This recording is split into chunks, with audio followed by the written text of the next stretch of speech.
തെമ്മാടി list പ്രസിദ്ധീകരിച്ച് Iran. ചരിത്രത്തിൽ ഇതുവരെ കേട്ടുകേൾവി പോലുമില്ലാത്ത യുദ്ധ രീതിയാണ് ഇറാൻ ഇപ്പോൾ പിന്തുടരുന്നത് എന്നത് ലോകത്തെ അതിശയിപ്പിക്കുകയും അത്ഭുതപ്പെടുത്തുകയും ചെയ്തിരിക്കുന്ന കാര്യമാണ്. ഇപ്പോൾ ഇറാൻ പുതിയതായി 13 പേരടങ്ങുന്ന ഒരു തെമ്മാടി ലിസ്റ്റാണ് പ്രസിദ്ധീകരിച്ചത്.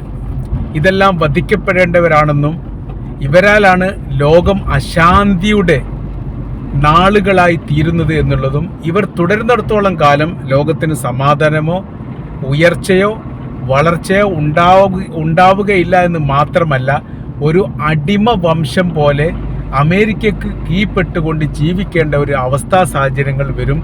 അതിൽ നിന്ന് മാറണമെന്നും ഇപ്പോഴത്തെ സാഹചര്യങ്ങൾ കൃത്യമായ രീതിയിൽ മനസ്സിലാക്കിക്കൊണ്ട് തന്നെ അമേരിക്കൻ വിരുദ്ധ ചേരി സൃഷ്ടിക്കണമെന്നും അതിൻ്റെ കൂടെ തന്നെ പറയുന്ന കാര്യം ഇങ്ങനെയാണ്. മുൻപൊരു തെമ്മാടി ലിസ്റ്റ് പ്രസിദ്ധീകരിച്ചിരുന്നു. അത് ജോർജ് ബുഷ് അമേരിക്കയുടെ പ്രസിഡന്റ് ആയിരുന്ന ആ കാലത്താണ്. അത് വ്യക്തിയല്ലായിരുന്നു, രാജ്യമായിരുന്നു. അതിനാസ്പദമായിരിക്കുന്ന സംഭവം അന്നത്തെ ജോർജ് ബുഷ് പ്രസിദ്ധീകരിച്ചത്, അല്ലെങ്കിൽ ആ വിവരം ലോകത്തോട് പറഞ്ഞത് ഇങ്ങനെയാണ്: ഭീകരവാദികളായിരിക്കുന്ന ആൽഖ്വയ്ദ സംഘം തങ്ങളുടെ രാജ്യത്തെ ആക്രമിച്ചു. പെൻറ്റഗൺ അടക്കമുള്ള രാജ്യത്തിൻ്റെ ഏറ്റവും പ്രധാനമായിരിക്കുന്ന മേഖലയെ ആക്രമിക്കുകയും തകർക്കുകയും ഒരുപാട് പേർ കൊല്ലപ്പെടുകയും ചെയ്തിരിക്കുന്ന സംഭവം. 3000-നും 4000-നും ആളുകൾ കൊല്ലപ്പെട്ടിട്ടുണ്ട് എന്നുള്ളതാണ് പ്രാഥമികമായിരിക്കുന്ന റിപ്പോർട്ട് പുറത്തു വന്നത്. കൃത്യമായിരിക്കുന്ന വിവരം പിന്നീട് അമേരിക്ക പ്രസിദ്ധീകരിച്ചിട്ടില്ല. ഘട്ടം ഘട്ടമായ രീതിയിൽ വ്യത്യസ്തമായിരിക്കുന്ന റിപ്പോർട്ടുകൾ ക്രോഡീകരിച്ചുകൊണ്ട് BBC ആ വിഷയവുമായിട്ട് ബന്ധപ്പെട്ട ഒരു റിപ്പോർട്ട് പുറത്തുവിട്ടിരുന്നു എന്നത് മാത്രം. കാരണം എണ്ണൽ സംഖ്യ കുറയ്ക്കുക എന്നുള്ളത് അവരുടെ ആവശ്യമാണ് എന്നതിനാൽ അത്തരം റിപ്പോർട്ടുകളെല്ലാം പൂഴ്ത്തിവെക്കപ്പെട്ടു എന്നൊക്കെയാണെന്ന് പറഞ്ഞത്. അന്ന് അവർ എണ്ണിയിരിക്കുന്ന കാര്യമുണ്ട്. അഫ്ഗാനിസ്ഥാൻ തെമ്മാടി രാജ്യമാണ്, അങ്ങനെ തുടങ്ങിയിട്ട് ഈ ഇറാഖ് അതിൽ പെടുന്നുണ്ട്, ഇറാൻ അതിലുണ്ട്, വെനിസ്വല അതിൽ പെടുന്നുണ്ട്, പിന്നീട് സുഡാൻ വരുന്നുണ്ട്, സിറിയ പെടുന്നുണ്ട്, ഈജിപ്ത് പെടുന്നുണ്ട്. അത്തരം കുറേ രാജ്യങ്ങളുടെ ലിസ്റ്റ് അവർ പ്രസിദ്ധീകരിച്ചിട്ടുണ്ട്. 10ഓളം രാജ്യങ്ങൾ. ഏറെക്കുറെ അതിൽ ഇറാൻ അല്ലാത്ത പരമാവധി രാജ്യങ്ങളൊക്കെ അവർക്ക് തകർക്കാനോ അതല്ലെങ്കിൽ ഭരണമാറ്റം ഉണ്ടാവാനോ അല്ലെങ്കിൽ ഭരണാധികാരികൾ പിടികൂടാനോ അങ്ങനെ പലതിനും സാധിച്ചു ഇറാനോ. അത് ലോകത്തെ സംബന്ധിച്ചിടത്തോളം അതിശയിപ്പിച്ചൊരു കാര്യമാണ്. കൃത്യമായിരിക്കുന്ന ലിസ്റ്റ് പ്രസിദ്ധീകരിച്ചുകൊണ്ട് ഇതെല്ലാം നശിക്കേണ്ടതും ഭൂമിൻ്റെ ആഴത്തിലേക്ക് ഇറങ്ങിപ്പോകേണ്ടതുമായിരിക്കുന്ന വിഭാഗമാണ്, രാജ്യമാണ് എന്ന് പറഞ്ഞിട്ടും ഇറാനെ ഒന്നും ചെയ്യാൻ സാധിക്കാത്തതിൻ്റെ ഒരു പ്രത്യേകത അന്ന് ചർച്ച ചെയ്യപ്പെട്ടതാണ്. പിന്നീട് അതൊക്കെ ഏറെക്കുറെ മാഞ്ഞുപോയി. പക്ഷേ ആ ശത്രുത അങ്ങനെ തന്നെ നിലനിന്നിട്ടുണ്ട്. കാര്യം അമേരിക്കക്ക് കീഴ്പ്പെടുത്താനോ അല്ലെങ്കിൽ പരാജയപ്പെടുത്താനോ ഇറാനെ സാധിച്ചിട്ടില്ല എന്നുള്ളത് നിരാശ ഉണ്ടാക്കിയിരിക്കുന്ന കാര്യമാണ്. ഇപ്പോൾ 2026 കാലഘട്ടത്തിൽ എന്നൊക്കെ പറയുന്ന സമയത്ത് യുദ്ധത്തിൻ്റെ മുഹൂർത്ത ഘട്ടമാണ് എന്ന് പറയാം. അങ്ങനെ തന്നെ പറഞ്ഞാൽ പോരാ. കാര്യം എന്ന് പറഞ്ഞാൽ ഇറാൻ്റെ ഒരു യുദ്ധം കൊണ്ട്, ഇറാൻ അമേരിക്കൻ യുദ്ധം കൊണ്ട് ലോകത്താകമാനമുള്ള മനുഷ്യർക്ക് സാമ്പത്തിക പ്രയാസമുണ്ടായി എന്ന് പറയുമ്പോൾ അത് നിസ്സാര സംഭവമൊന്നുമല്ല. 1ഉം 2ഉം ലോക യുദ്ധം കണ്ടു. ഗൾഫ് യുദ്ധം, അതായത് ഇറാഖും അമേരിക്കയും തമ്മിലുള്ള യുദ്ധം, ഇറാഖും കുവൈത്തും തമ്മിലുള്ള യുദ്ധം, പല തരത്തിലും പല രീതിയിലുമുള്ള യുദ്ധത്തെ അഭിമുഖീകരിച്ച ലോകത്തെ സംബന്ധിച്ചിടത്തോളം അവർക്കെല്ലാവർക്കും കൂടി പ്രയാസവും ബുദ്ധിമുട്ടും ഒരു യുദ്ധം ഉണ്ടായിട്ടില്ല എന്നുള്ളതാണ്. 1ഉം 2ഉം ലോക യുദ്ധം ഉണ്ടായിട്ടില്ല. റഷ്യൻ വിപ്ലവ കാലത്ത് നടന്നിരിക്കുന്ന യുദ്ധവുമായിട്ട് ബന്ധപ്പെട്ട കാര്യത്തെക്കുറിച്ച് പരാമർശിക്കുമ്പോൾ അത് ആ പ്രദേശത്തും ആ ഏരിയയിൽ നടക്കുന്ന സംഭവങ്ങളാണ്. സോവിയറ്റ് യൂണിയൻ തകർന്ന് അത് റഷ്യ ആയിട്ടും വ്യത്യസ്തമായിരിക്കുന്ന ഈ വിഭാഗങ്ങളായിട്ടും അല്ലെ രാജ്യങ്ങളായിട്ടും ചെതറിപ്പോയ സമയത്തും അത് ലോകത്തെ ബാധിച്ച വിഷയമല്ല. പക്ഷേ ഇറാൻ എന്ന് പറയുന്ന രാജ്യത്തെ തൊട്ടതോടുകൂടി അത് ലോകത്തെ ബാധിച്ചു എന്ന് പറഞ്ഞാൽ അത് നിസ്സാര സംഭവമായിട്ട് കാണാൻ വേണ്ടി സാധിക്കില്ല. ഇപ്പോൾ അതിനോടനുബന്ധിച്ച് എന്ത് ചെയ്തിട്ടുണ്ട്? ഇറാൻ 13 പേരുടെ ലിസ്റ്റ്, തെമ്മാടി ലിസ്റ്റായിട്ട് പ്രസിദ്ധീകരിച്ചിട്ടുണ്ട്. ഇവരെല്ലാം വധിക്കപ്പെടേണ്ട. 1ാം സ്ഥാനത്ത് കിടക്കുന്നത് അമേരിക്കൻ പ്രസിഡന്റ് ഡൊണാൾഡ് ട്രംപാണ്. 2ാം സ്ഥാനത്ത് കിടക്കുന്നത് ഇസ്രായേലിലെ പ്രധാനമന്ത്രി ബെഞ്ചമിൻ നെതന്യാഹു ആണ്.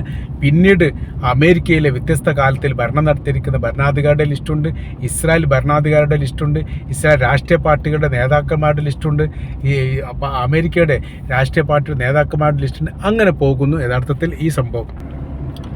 അപ്പോൾ ഇവരെ കൊലപ്പെടുത്താൻ വേണ്ടിയിട്ട് യഥാർത്ഥത്തിൽ വെറുതെ ഒരു പ്രസ്താവന പുറത്തിറക്കിയതല്ല, പകരം സർവ്വ മേഖലയിലും അതിൻ്റേതായിരിക്കുന്ന ആളുകളെ നിയമിച്ചിട്ടുണ്ട് എന്നുള്ളതും എല്ലാവിധ സംവിധാനങ്ങളും അതിനാൽ ഒരുക്കിയിട്ടുണ്ട്. അത് ഫോൺ ചോർത്തലടക്കമുള്ള സംഭവങ്ങൾ ഇതിൻ്റെ ഭാഗമായിട്ട് പെടുന്നതാണ് എന്ന തരത്തിലുള്ള റിപ്പോർട്ടൊക്കെ പുറത്തു വന്നു. അതിനുശേഷം അമേരിക്ക പ്രസിഡന്റ് ഇസ്രായേൽ പ്രധാനമന്ത്രിക്ക് സുരക്ഷ ഇരട്ടിയാക്കിയതുമായി ബന്ധപ്പെട്ട വിവരങ്ങൾ പുറത്തു വരികയും ചെയ്തു.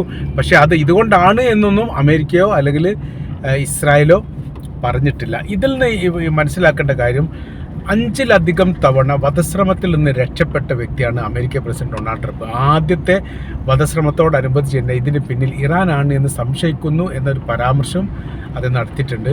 പക്ഷേ അതിന് തുടർചലനം ഉണ്ടായിട്ടില്ല. കാരണം വധശ്രമത്തിന് ശ്രമിച്ച ആളെ വെടിവെച്ച് കൊന്നതോടുകൂടി തെളിവ് നശിപ്പിക്കപ്പെട്ടു എന്നുള്ളതാണ്. ഇസ്രായേലിലെ പ്രധാനമന്ത്രി ബെഞ്ചമിൻ നെതന്യാഹുവിന് നേരെ ഈ യുദ്ധത്തോടനുബന്ധിച്ച് തന്നെ 2 തരത്തിലുള്ള ആക്രമണം ഉണ്ടായിട്ടുണ്ട്. അത് ഒന്ന് ഹൂത്തികളാണ് നടത്തിയത്, ഒന്ന് ഹിസ്ബുള്ള ഗ്രൂപ്പാണ് എന്നും പറയുന്നു, അതല്ല ഇറാനാണ് എന്നും പറയുന്നു. അത് രണ്ടും ഇസ്രായേൽ പ്രധാനമന്ത്രിയുടെ വീട്ടിലാണ് പതിച്ചത്. വീട്ടിൽ പതിച്ചു എന്ന് മാത്രമല്ല, അവിടുന്ന് ഈ നെതന്യാഹുവിൻ്റെ വീട്ടിലെ കാവൽക്കാരൻ പരിക്കേറ്റു എന്ന റിപ്പോർട്ടുണ്ട്, കൊല്ലപ്പെട്ടു എന്ന റിപ്പോർട്ടുണ്ട്. 2 തരത്തിലുള്ള റിപ്പോർട്ട് അത് വന്നിട്ടുണ്ട്. അപ്പോൾ ഈ 2 ആക്രമണത്തിന് പിന്നിൽ ഏതോ തരത്തിൽ ഇറാന് പങ്കാളിത്തമുണ്ട്. അപ്പോൾ അവർ ആക്രമിച്ചു വെച്ചാൽ അന്ന് ഇസ്രായേൽ പ്രധാനമന്ത്രി വീട്ടിലില്ലാത്തത് കൊണ്ട് അത്ഭുതകരമായി രക്ഷപ്പെട്ടു എന്നുള്ളതാണ് പത്രമീഡിയകളൊക്കെ അതിനോടനുബന്ധിച്ച് പുറത്തു വിട്ടിരിക്കുന്ന വിവരം. അങ്ങനെയായിരുന്നു ആ സംഭവം വളരെ അതീവ ഗൗരവപരമായിരിക്കുന്ന വിഷയമാണ്. അപ്പോൾ ലോകത്ത് ഏറ്റവും സുരക്ഷയുള്ള 2 രാഷ്ട്ര ഭരണാധികാരികൾക്ക് നേരെയും വ്യത്യസ്ത കാലങ്ങളിൽ ഇറാൻ വധശ്രമം നടത്തിയിട്ടുണ്ട് എന്നാണ് അഭിപ്രായപ്പെടുന്നത്. അപ്പോൾ അങ്ങനെ വരുന്ന സമയത്ത് തന്ത്രപ്രധാനമായിരിക്കുന്ന അവരുടെ ചേർന്ന് നിൽക്കുന്ന വ്യക്തികൾ, അത് ഡൊണാൾഡ് ട്രംപിൻ്റെ പേഴ്സണൽ സ്റ്റാഫ് അംഗങ്ങൾ പോലും ഉണ്ട് എന്നാണ് പറയുന്നത്. അപ്പോൾ ഈ ലിസ്റ്റ് പ്രസിദ്ധീകരിച്ചുകൊണ്ട് അതിന് ഫോട്ടോ സഹിതം ഇനി അടുത്ത ഘട്ടം വരും എന്നുള്ള വിവരം പുറത്തു വന്നിട്ടുണ്ട്.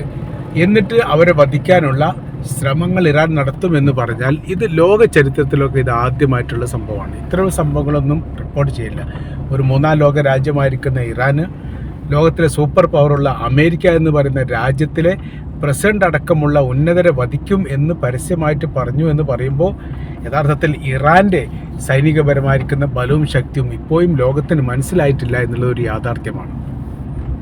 അപ്പോൾ ഈ സാഹചര്യ കാര്യങ്ങളെ എങ്ങനെ അഭിമുഖീകരിക്കണം എന്നതുമായി ബന്ധപ്പെട്ട് ഉന്നതതല മീറ്റിംഗ് അല്ലെങ്കിൽ യോഗം ചേർന്നിട്ടുണ്ട് അമേരിക്ക എന്ന് പറയുന്നു. പക്ഷേ അവർ സ്ഥിരീകരിച്ചിട്ടില്ലെങ്കിൽ പോലും എന്നിട്ട് അതിനെക്കുറിച്ചിട്ടുള്ള ഒരു ഗൂഢാലോചന അല്ലെങ്കിൽ അതുമായിട്ട് ബന്ധപ്പെട്ട് ഈ പ്രതിരോധമുണ്ടാക്കുന്ന സംവിധാനം എങ്ങനെ ചെയ്യാൻ പറ്റും എന്നുള്ളതിനെക്കുറിച്ചാണ് അവർ ആലോചിച്ചത്. കാര്യം ഇറാൻ്റെ ഭാഗത്തു നിന്നാണ് ഇതൊക്കെ വരിക. അതിനെങ്ങനെ പ്രതിരോധിക്കാൻ വേണ്ടി സാധിക്കും എന്നുള്ള കാര്യം ഒറ്റപ്പെട്ട രീതിയിൽ ഒളിഞ്ഞിരിക്കുന്ന ഒളിപ്പോർ യുദ്ധം പോലെ, ഒളിപ്പോർ പോരാമ്പാട്ടം പോലെ ആയിരിക്കും പല ഘട്ടങ്ങളിലും രാഷ്ട്ര നേതാക്കന്മാരെ വധിക്കാൻ വേണ്ടിയിട്ട് പ്രതിസ്ഥാനത്തുള്ള ആളുകൾ ശ്രമിക്കാറുള്ളത്. അപ്പോൾ അങ്ങനെ നോക്കുന്ന സമയത്ത് ഇതും ഭയപ്പെടേണ്ട ഒരു കാര്യമാണ് എന്ന കാര്യത്തിൽ യാതൊരു സംശയവുമില്ല.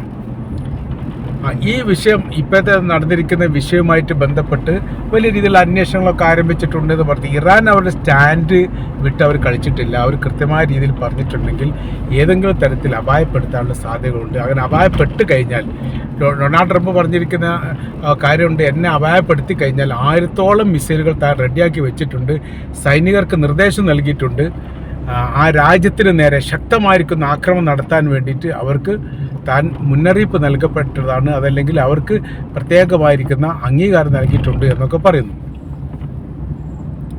അപ്പോൾ മിസൈൽ 1000മോ അതിൽ കൂടുതലോ വിക്ഷേപിച്ചത് കൊണ്ട് ഈ മരണപ്പെടാൻ പോകുന്നവരുടെ ജീവൻ രക്ഷിക്കാൻ സാധിക്കില്ലല്ലോ എന്നൊരു പരാതി അതിനോടനുബന്ധിച്ച് വന്നിട്ടുണ്ട്. അപ്പോൾ ഇതിലൊക്കെ യഥാർത്ഥത്തിൽ ചെയ്യേണ്ട കാര്യം പ്രശ്നപരിഹാരമായിരിക്കാം, അതായിരിക്കും കുറച്ചുകൂടി ഉചിതം എന്ന അഭിപ്രായമാണ് ഇപ്പോൾ പുറത്തു വരുന്നത്. ഏതായിരുന്നാലും ചർച്ച ചെയ്യുന്ന സമയത്ത് ഇറാനെ പോലെയുള്ള ഒരു രാജ്യം, അമേരിക്കയെ പോലെയുള്ള രാജ്യത്തിൻ്റെ ഭരണാധികാരി അടക്കമുള്ള ലോകരാഷ്ട്രത്തിലെ ഏറ്റവും ശക്തരായിരിക്കുന്ന രാജ്യത്തിൻ്റെ ഭരണാധികാരികൾപ്പെട്ടവരെ വധിക്കും എന്ന് പരസ്യമായി ഇറാൻ പറയുന്നു എന്ന് പറയുമ്പോൾ യഥാർത്ഥത്തിൽ അവരുടെ കൈവശത്തിലുള്ള ആയുധങ്ങളെക്കുറിച്ചും സംവിധാനത്തെക്കുറിച്ചും ഇപ്പോഴും ലോകത്തിന് അജ്ഞാതമാണ് എന്നാണ് നമ്മൾക്ക് ഈ വിഷയവുമായിട്ട് ബന്ധപ്പെട്ട് മനസ്സിലാക്കാൻ വേണ്ടിയിട്ട് സാധിക്കുന്നത്.